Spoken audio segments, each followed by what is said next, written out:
네, 안녕하세요. 오늘은 비가 오는 날씨입니다. 그래서 인천에서 이제 내륙 지방을 좀 변방으로 이렇게 뺑 둘러서 연수부터 이렇게 쭉 돌았는데 이제 강화 쪽을 가보려고 해요. 강화하고 옹진 쪽으로 가보려고 그러는데 이쪽은 좀 다른 쪽이 이제 민주당세가 강하다면 강화하고 옹진은 좀 보수적인 성향이 좀 강한 지역이고 섬이라는 특징을 가지고 있죠. 그리고 이제 북한에 인접해 있다라는 특징 이런 것들을 가지고 있는 것 같습니다. 그래서 이렇게 구성을 보면은 강화군이 김포하고 이제 북한에 이제 이렇게 인접해 있고 양사면, 교동리, 삼산면, 뭐 서도면, 화도면 뭐 이렇게 돼 있어요. 면으로는. 그다음에 이제 한 15개 섬.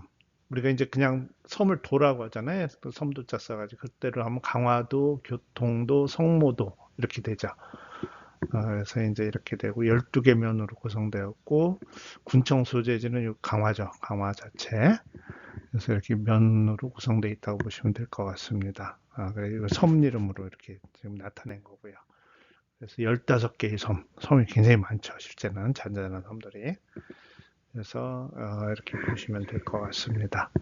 강화하면 여러분들은 어떤 게 떠오르세요? 그래서 이제 저는 이제 어쨌든 그 강화 쌀도 떠오르고 인삼 뭐 거기 순무 뭐 이런 것들도 떠오르고 그러는 것 같습니다.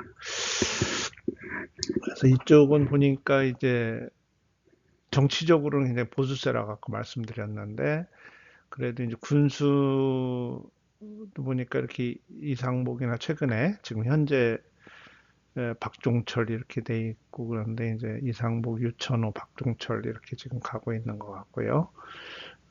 어쨌든 보수 쪽으로 가고 있고 국회의원도 안상수가 있었고 이제 배준영이 이렇게 했었고요. 그래서 인구가 또 이제 옹진군하고 강화군의 특징이 인구가 줍니다. 줄어들고 있어요. 그래서 6만 9,600명 정도 이렇게 되고 예산은 한 뭐 7천억 정도 되는 것 같아요. 7천억 조금 밑돌던지 웃돌던지 내년도에는 좀 올렸다고 하는데 그래서 이렇게 지금 돌아가고 있다고 보시면 될 것 같고요.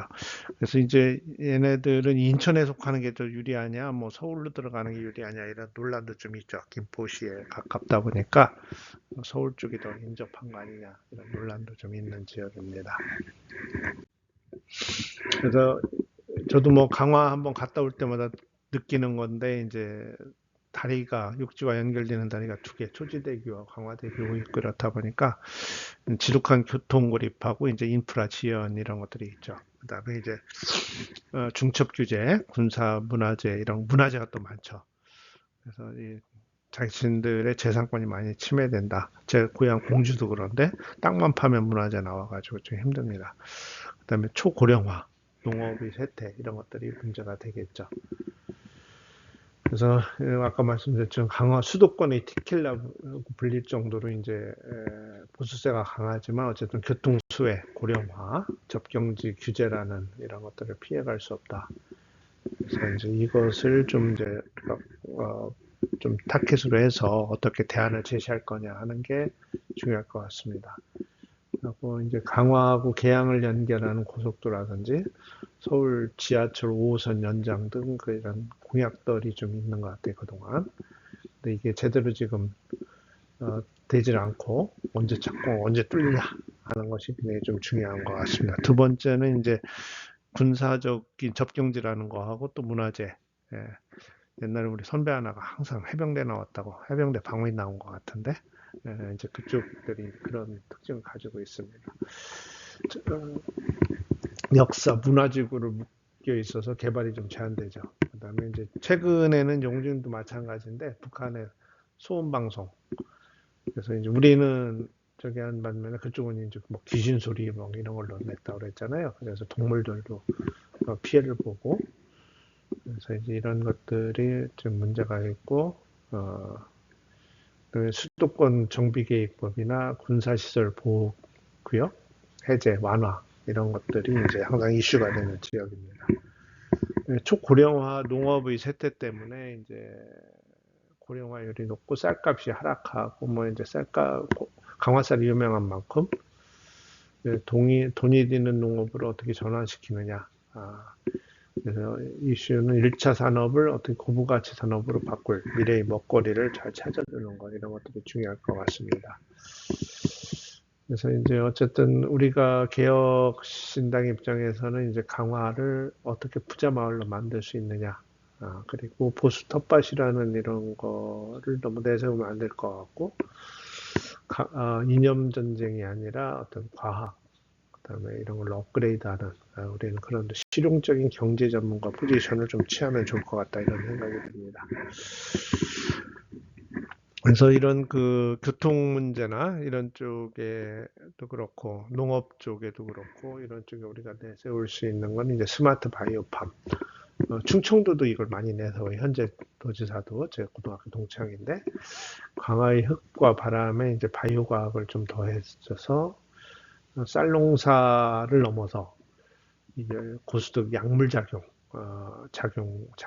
약용 작물이나 스마트팜, 이런 것들로 이제 어르신들의 지갑을 어떻게 두툼하게 해드리느냐, 이런 고민을 좀 해야 될 것 같고, 그래서 이런 그 특용작물 단지를 조성한다든지 이런 거, 그다음에 건강기능식품 가공 클러스터를 유치한다든지, 그래서 지금 단순 재배보다는 더 어떻게 고부가치로 갈 수 있느냐.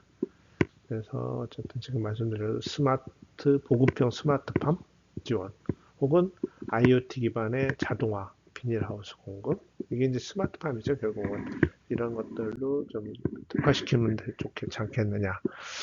또 하나 다른 쪽을 내세울 만한 게 이제 웰리스 의료관광, 이것도 이제 뭐 충청도도 이거 많이 하는 건데, 화재도 이거 많이 해요. 순천향대에서 화재를 제가 심사했던 기억이 있는데, 건강을 챙겨주는 섬으로 이렇게 해서 1박 2일 머무른 관광지 뭐 이런 것 식으로 해도 되고, 치유농업, 의료관광 결합시켜가지고 자연과 더불어서 치료를 하는 거, 마음과 몸에, 이런 거 실버 헬스케어 리조트, 이런 것도 괜찮을 것 같고, 수도권 은퇴자들을 어떻게 끌어들여서 의료관광으로 끌어들이느냐. 그래서 이제 북한의 수온 피해도 이제 방음이나 힐링 지원 제도화, 그래서 단순하게 보상금을 넘어서 소음 스트레스 치유를 위한 심리 상담, 의료 지원 체계를 구축하는 거, 이런 것도 좀 좋은 방안일 것 같고, 그다음에 이제 교통 문제는 도로를 뚫는 데는 오래 걸리죠. 마냥 기다릴 수 없으니까 IT 기술로 항상 이제 오래 걸리는 건 주말 교통체증, 주말이나 또 여름 이럴 때 많이 그런데, AI 기반의 스마트 신호체 체계, 강화대교나 초지대교 진입로에 AI 교통흐름 제어 시스템을 도입해서 주말의 병목 현상을 기술적으로 완화한다. 그리고 어쨌든 장기적인 계획으로 가지고 있던 강화나 계양, 결국 이제 인천을 더 묶는 거죠. 타이트하게. 이 고속도로 조기 착공을 통해서 이런 것들도 국토부를 설득한다. 이런 쪽을 제시를 해야 될 것 같습니다. 그래서 이제 이쪽에는 이제 우리가 국민의힘 같은 경우는 이제 집도끼 공약을 하고 있는데,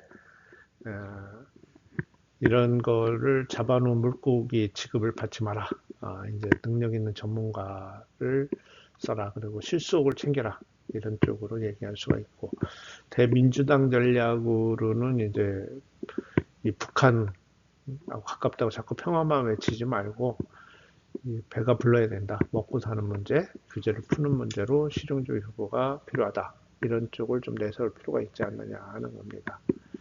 그래서 강화 농업의 바이오 기술을, 강화 관광에는 과학을, 돈 버는 정당, 돈문을 벌어주는 정당, 규제는 풀고 지갑은 채워주는, 그다음에 이제 효자 노릇을 하는 정당, 그다음에 묵은 체중을 확 뚫어주는 전문성 있는 정당, 이런 쪽을 좀 캐치플레이즈로 내세워야 되지 않나, 이런 생각을 가지고 있습니다.